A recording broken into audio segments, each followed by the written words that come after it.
Hey, this is Stacia, and we're going to finish up our flashcard session on set number 3.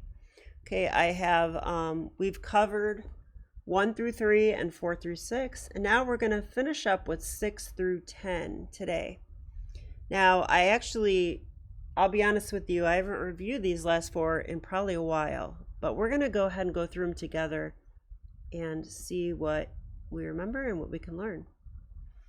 Okay, so this first one is flashcard 7, and it's called Two Knights Only Move. I actually do remember it. In this bishop d3, knight g4 line, the only move here, oh,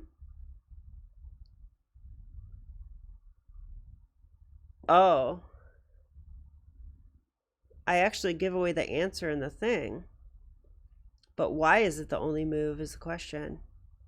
It says I played knight g3 and got crushed. So actually, you know what I'm going to do? When I run across this, I actually correct it. So I'm going to put in this bishop d3, knight g4 line of the two knights, there is only one move. I played knight g3 and got crushed.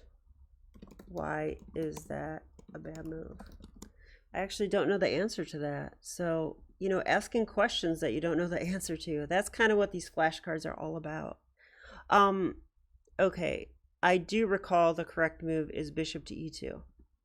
Now, why is that the best move? It hangs our knight, but the pawn is overworked. So that's kind of pretty, So bishop e2, and when they take here, we can actually take the knight.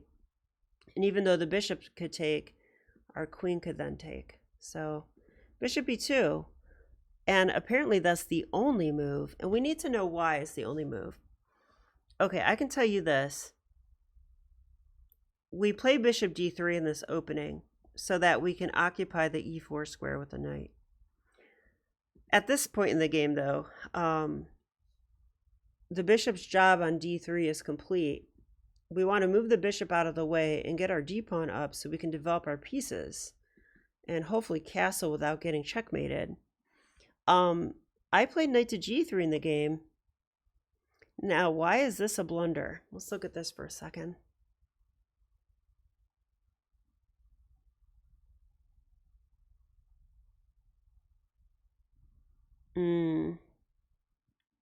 I'm wondering about queen h4.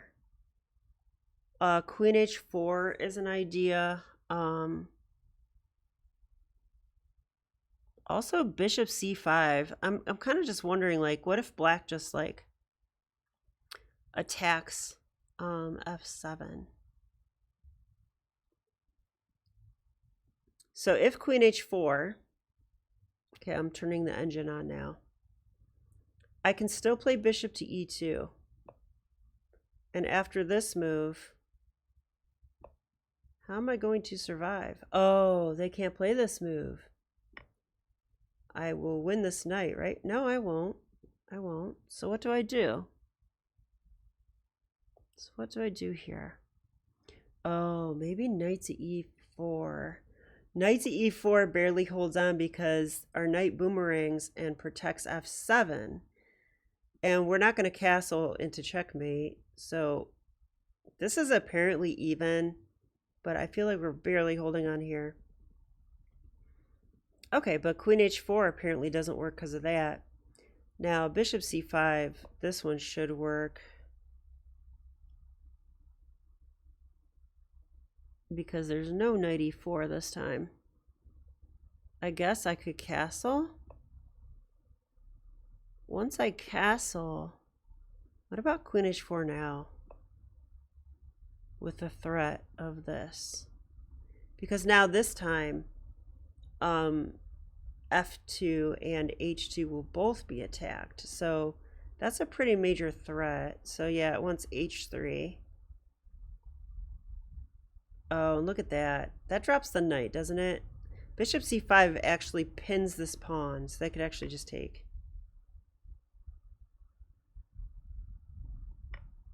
Well, it's a trade. Okay. I clearly don't understand this position at all, but this is part of why I make these flashcards. And, you know, I understand that the lines get deeper and deeper and whatever. If we can learn one step, that is what I'm looking for. That one step is to know that I've got to play bishop to e2 here. So after bishop to e2, so okay, we kind of know what's coming now, right? Like bishop c5, queen h5, f4, like those are the moves that are going to kill us. So bishop e2 apparently is a way to sidestep all this. If they take, we play here. No harm, no foul. So they actually shouldn't take the knight, and the computer likes to move h5. Also, the knight being here stops bishop c5, so that's quite nice. And if queen h4, I guess that does stop us from castling. But maybe we can take now. You know, maybe we can take this. So we just took a knight. If he takes back, that definitely weakens this pawn. And now the knight is quite good on e4. So the computer actually wants this. But I'd be pretty happy with this. I'd be very happy with this. Why does the computer want that move? Let's try to find something better. I mean, it won't work, obviously, if the computer finds the best. But, well, we took the knight. They have to do this. They have to. So apparently we're safe in this position. Yeah, and I'm starting to understand that the knight being on e4, taking away bishop c5 is actually quite important. All right, I spent a lot of time on that one. I hope that you enjoyed that. Maybe you didn't. But you know, this is how I understand positions, and believe me, I'll get this position again. It's not that far in the opening.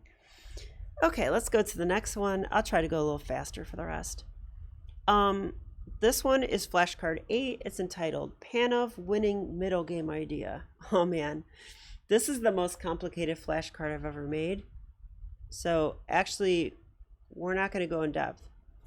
It says here I played rook to c1, which is rather bland, especially when white has a winning move. What is it and why is it good? Then I put a note. It says this position is amazing. Do a whole study on this. Learn about the Panov middle game tactics. Can you guys see that? Oh, sorry that I moved the board. Okay, should be back. Okay. I'm thinking about starting the video over, but hey, you guys are used to me being deep, right? So, or going too far into positions. All right, so rook c1 is not correct. It's what I would call a lazy move when we have something better. Now, I remember the knight move. I have no idea why it's good even now. I said knight move. I meant right move, but it is a knight move. Knight to g5 is the correct move. So let's try to figure out why. My first thought is, what if they take it? If they take it, I would take back. That actually opens up my rook, pins the knight on e7.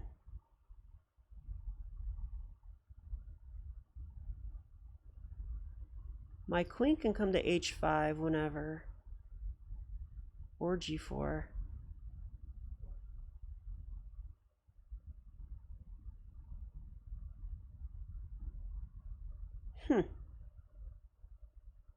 Wow, would I actually have this move? Because if the knight takes back, that knight is pinned. So let's just say like knight g5, bishop takes. I'm actually threatening bishop takes knight, and even bishop b7 won't help because I take, and after takes I take the bishop. No, after takes, queen takes.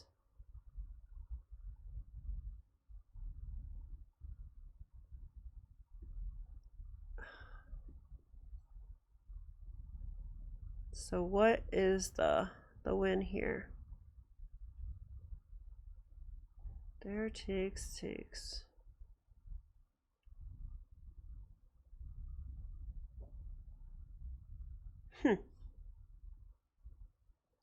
I wonder if I could go like d5 or something. Okay, I'm gonna put this on the board because I don't know. Okay, I noted this attacks h7. Oh, I missed that. Attacks h7 and opens the queen. So this is a tempo move.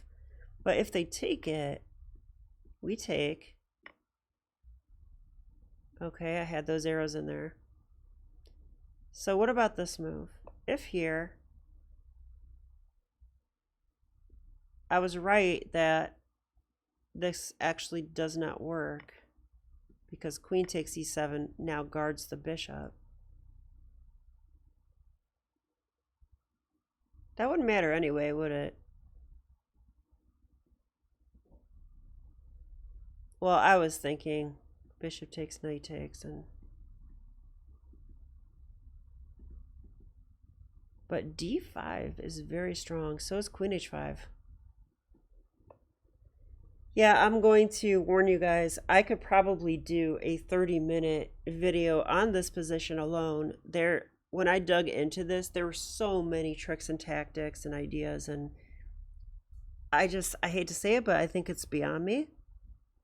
Quite a bit beyond me. So if we play d5 and they take, what's the big deal? I guess I could take with a knight now. So we're getting my knight in the game, and look how pretty this is. My knight comes to the center. This knight is pinned, he cannot take. The queen cannot take because it's defended by a bishop, not just the queen on d1. And it applies a new attacker to this knight. And if we take this knight is pinned. So there's a bunch of like pins and crazy stuff, and h7 is also an idea, like we might actually sacrifice on h7 and play queen h5 check. We have tons of ideas in this position. It's just insane. So I'm going to stop it there because I know that knight g5 is the best move. But this position does warrant further study. Okay, let's go to the next one. This one's called Critical Moment. Gotta cover the answer. It says, I was playing against a 1500 when I was 1700 on chess.com, and we reached this position and it's black to move. How can I avoid a devastating loss like this in the future? Yeah, so I'm often talking to myself in these flashcards.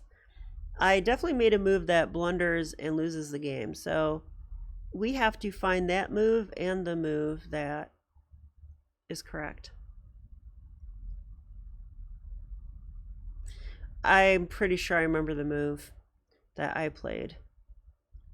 Okay, I played rook to f6, which my idea was, you know,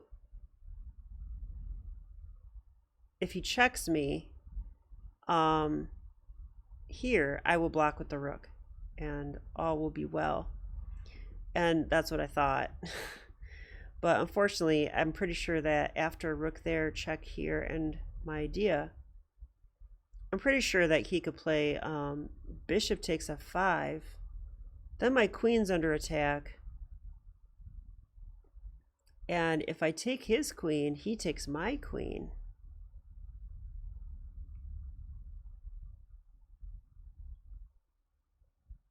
And it just looks bad, doesn't it?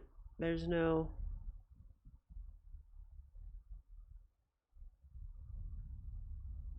Yeah, because when he takes this with check,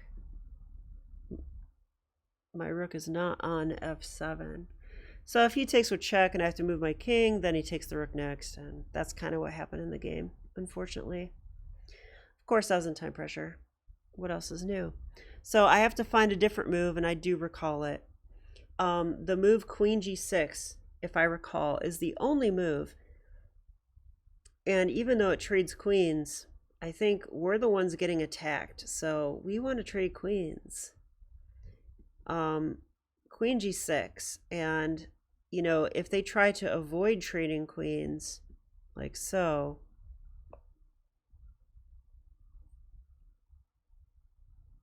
maybe we can open up the position or something.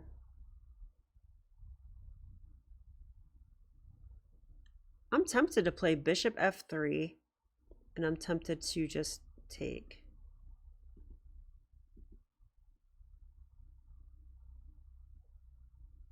So let's go ahead and check with the computer. So if I play this, which is, I know this happened in the game. Yeah, queen check. I was planning here, and then when he played this, I was like, oh.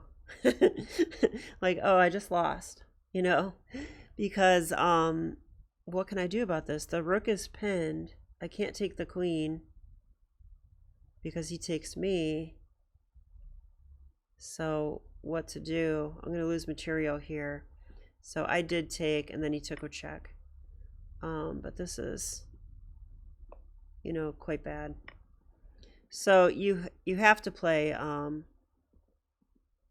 yeah, not to mention, earlier I determined that my rook must defend the g7 square because of this check, you know, followed by checkmate. So the rook just belongs on f7, like it or not. And queen g6 is just a way to put a stop to the attack. And after queen h4, computer does like e4. Doesn't like the move I was saying. It doesn't like this. It says bishop takes f4 and white is doing well. It wants e4. All right, what about this move? I thought I would just come in here. It says f takes e5. So apparently this move is a big threat.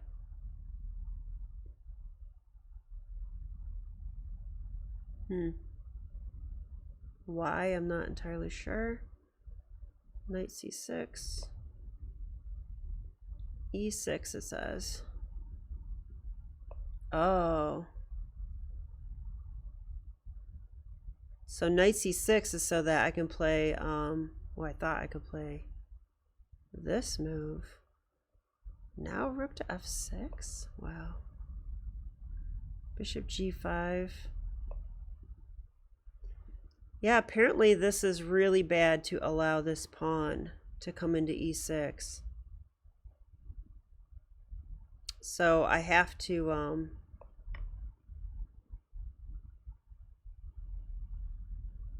play e4. So if here and takes, what about taking back though? Well, if we take back, the rooks come in, right? Yep. I can see things are falling apart. So, okay, again, I went a little deeper than I should, but I think that is beneficial. And now let's go to the last one. This is flashcard number 10. Oh man, and it has 4 questions, of course. So the first one is, what opening is this? So if you guys, I play these openings, that's why I ask myself this. Okay, what opening is this? It looks like a, it looks like a Scotch Goring Gambit. I do know that. What is white's main move here is the next question. So it's white to move.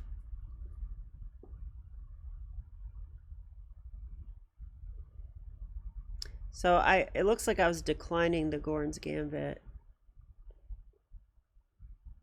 You know, like instead of taking on c3, I played d5. I recognize it because I do this against the Danish Gambit as well. I could just play d5 and avoid all that. I would assume this is the move. Why did Yunogase FD play against, what did he play against me in a training game at chess.com?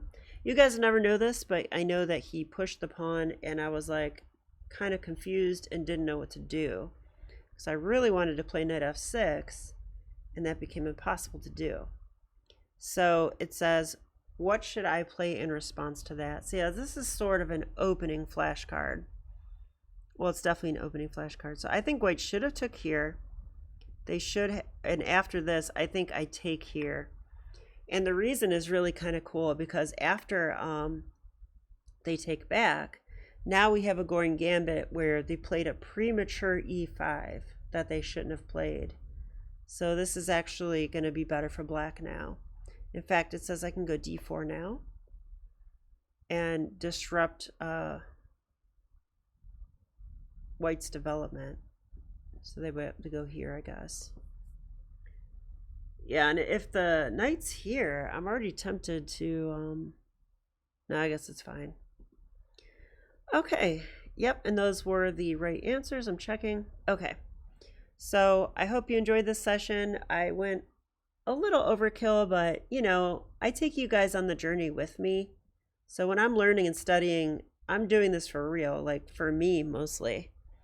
And I'm inviting you to come with me, you know, and I do appreciate it so much. If you could like the video, I'd really appreciate it, unless you didn't like it. and then do nothing. Don't click the down button. All right. Well, I'll be back with more. In fact, I'm going to play a training game tonight, so wish me luck. Okay, bye.